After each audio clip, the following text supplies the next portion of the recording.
There's kind of this life to caregiving. Sometimes it feels like a constant game of curveballs. We were in this alone and just trying to figure out everything, and then him adjusting back to civilian life was just so challenging. There sometimes I just didn't have answers. Kara Benson of Cocoa Beach, Florida, and Trizer Smith of Big Lake, Minnesota live hundreds of miles apart, but are close at heart. Both women are caregivers for their veteran husbands.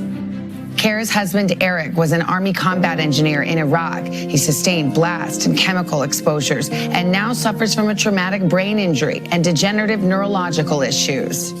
He was injured in 2003, but to put it into perspective, we didn't receive even a partially firm diagnosis until 2018. There were so many years of this is wrong, and doctors saying, well, we don't know. It's in your head.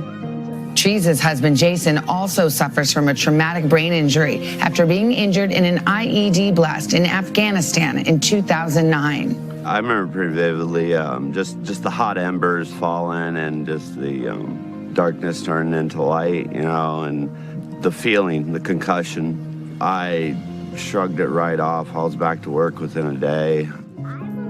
Their husbands returned from deployment changed men, while their wives tried to pick up the pieces, suffering in silence themselves as the stress of their new roles as caregivers took a toll. It was very isolating and very infuriating. And at that point in time, we didn't have a support network. We didn't have caregivers that I knew. I was just learning the system to help him out.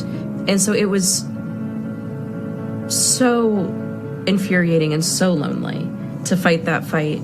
But 4 years ago, that fight got a little less lonely with the creation of the Hidden Heroes campaign by the Elizabeth Dole Foundation, providing veteran caregivers with the help and recognition they so deserve. Hidden Heroes connects caregivers to helpful resources and each other. Hidden Heroes has given me a voice, a sense of belonging. For me, it's been life-changing. There is a camaraderie that comes in the darkest hours, really.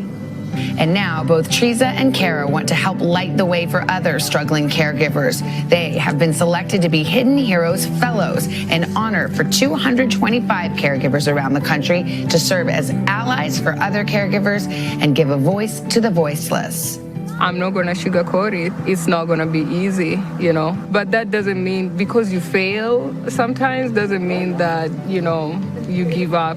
Don't give up, even if you have to take it minute by minute, step by step, even if you cannot see the finish line. And know that you don't have to do it alone. We'll be there to help you along when you need it.